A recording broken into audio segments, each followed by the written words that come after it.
Before we start, quick medical disclaimer.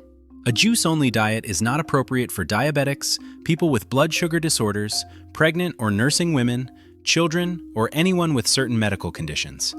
Always consult a healthcare provider before attempting extended juice fasts. Alright, let's get one thing straight right away. If you only juiced for 14 days, you would not dissolve into a puddle of celery juice. Your organs would not resign, and you would not suddenly start judging people at brunch. But you would notice some very specific, very interesting changes. Some good, some less ideal. So today, we're walking through what actually happens in your body during a 14-day juice reset. Not a starvation cleanse, not a detox fantasy, a controlled, intentional juice protocol. And yes, we're keeping this honest, because wellness doesn't need to feel like punishment or propaganda. Let's start at day 1, days 1 through 3. This phase is dramatic, not because juicing is dangerous, but because your body is used to constant chewing, constant digestion, constant snacking, and constant dopamine hits from food. And suddenly, that stops. Your digestion does less mechanical work. Your stomach, pancreas, and intestines all quietly realize, oh, we're not running a 24/7 diner anymore. At the same time, your blood sugar may spike more quickly when you drink juice, especially fruit-heavy juice, because there's no fiber to slow absorption. Then it drops between servings. Your glycogen stores may hold steady or begin depleting, depending on how many calories you're drinking. And yes, you lose water weight. Not fat yet. Relax. You might feel headaches, fatigue, mild crankiness, and a powerful urge to Google, "Is juicing ruining my life?" That's not detox.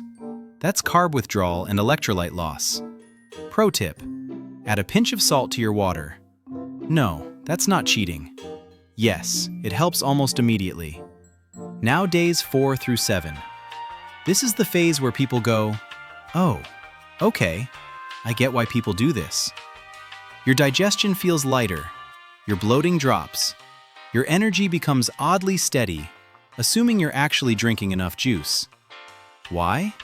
Because juicing reduces mechanical digestive workload, floods your system with micronutrients if you're using a wide variety of vegetables, and removes many common trigger foods all at once. Your gut isn't processing steak, bread, cheese, and regret in the same meal. It's processing liquid nutrients that require far less effort to break down. This is where people often notice clearer skin from hydration and cutting processed foods, better sleep sometimes, and mental clarity that ranges from subtle to noticeable depending on the person. Your taste buds also recalibrate. Carrots suddenly taste sweet, apples taste intense, and ultra-processed food starts to smell suspicious. That's not discipline. That's biology recalibrating. Now here's the honest part most people skip. By this point, without adequate protein, which juice-only diets usually lack, your body may begin breaking down muscle tissue to source amino acids.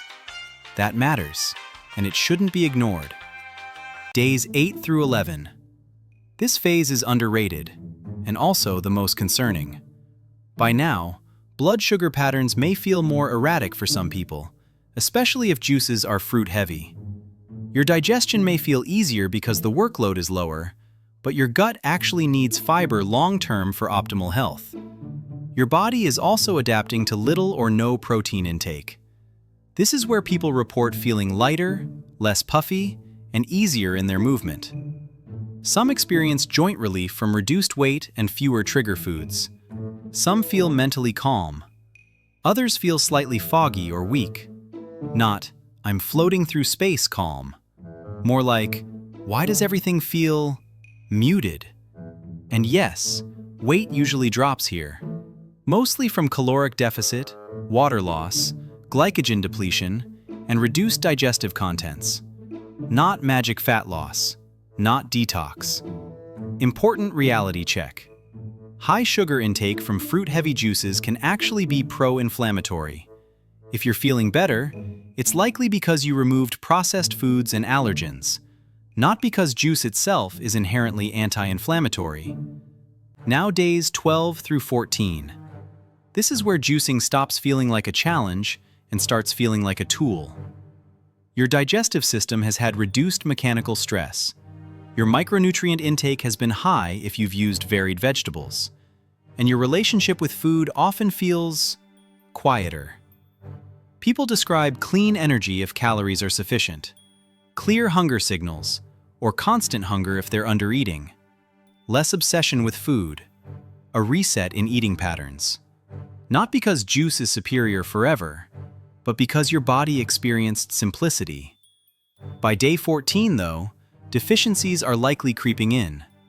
Protein, healthy fats, fiber, which is critical for gut health. This is why this matters.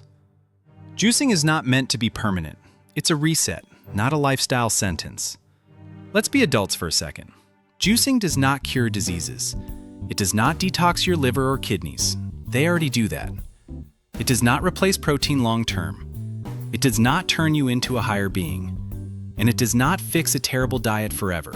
If someone says otherwise, they're selling something. What juicing actually does is reduce mechanical digestive stress, increase certain micronutrients when done properly, eliminate processed foods temporarily, and help reset eating patterns. Think of it like rebooting a laptop, not throwing the laptop away. Now here's how to juice without hating your life. Juicing fails when it's complicated, cleanup is annoying, prep takes forever, and you're constantly hungry because you're not drinking enough calories.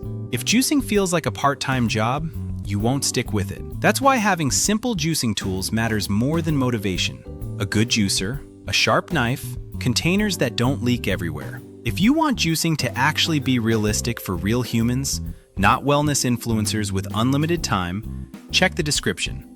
I've linked the tools that make this easy. And finally, how you transition back matters more than the juice itself. Do not end a 14-day juice reset with pizza, soda, or "I deserve this" energy. Also, maybe don't start with a massive steak. Your digestion is sensitive. Start with light proteins like eggs or fish, healthy fats like avocado or nuts, cooked vegetables, and small portions. Ease back in over 2 to 3 days. Your body will thank you. Final thought. If you only juiced for 14 days, you wouldn't be starving. If you drank enough juice, you'd be giving your digestive system less mechanical work, increasing some micronutrients while missing others, likely losing muscle without adequate protein, resetting certain eating patterns, and learning how your body responds to simplified nutrition. Juicing isn't magic. It's not a cure-all. It's not even ideal for most people. But used correctly, for short periods, with awareness of its limitations, it can be a useful tool. Just don't mistake a tool for a solution. And if you want to make it easy on yourself, head to the description for the juicing tools I use, because the right setup makes all the difference. I'll see you in the next one.